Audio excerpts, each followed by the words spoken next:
অনুষ্ঠানত উপস্থিত থকা মোৰ ভাই বন্ধুসকলে সকলোকে মই প্ৰথমতে নমস্কাৰ দিছোঁ। মই এই সময়ত মোৰ ক'ব লাগিলে ইমান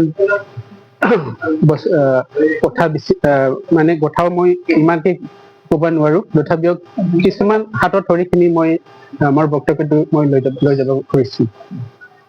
প্ৰথমতে মই আপোনালোকে সকলোৱে জানে মই এইবাৰ প্ৰথম মই BCCৰ প্ৰেচিডেণ্ট হৈ কিনে ইয়াতে থিয় হৈছে। মাজতে মই এটা দুটা মই কথা ক'ব খুজিছোঁ। এই ব্লকখন আমাৰ BCCখন আমাৰ সংগঠনখন যদি আমি শক্তিশালী কৰিব লগা হয়, তেতিয়া আমি নিজে আগত যাব লাগিব। আমি নিজে ষ্ট্ৰং হ'ব লাগিব।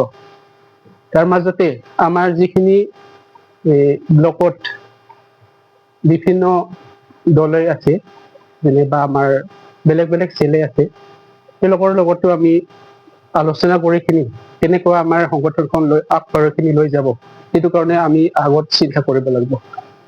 গতিকে সেই চিন্তাখন লৈ কিনি আমি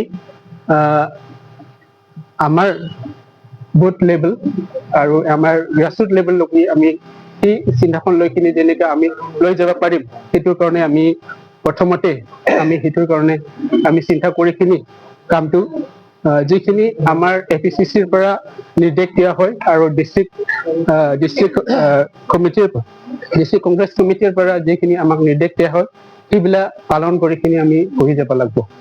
গতিকে মই আগতে কৈছো, মই এতিয়া নিউ এন্ট্ৰেন্ট বুলি ক'ব পাৰো, বহুত বস্তু শিকিব লগা আছে আৰু সেই বস্তুবিলাক শিকি কিনি মই যাতে ভৱিষ্যত আমাৰ দলখন যাতে ষ্ট্ৰং কৰিব পাৰে, সেইটো কাৰণে মই চেষ্টা কৰিম।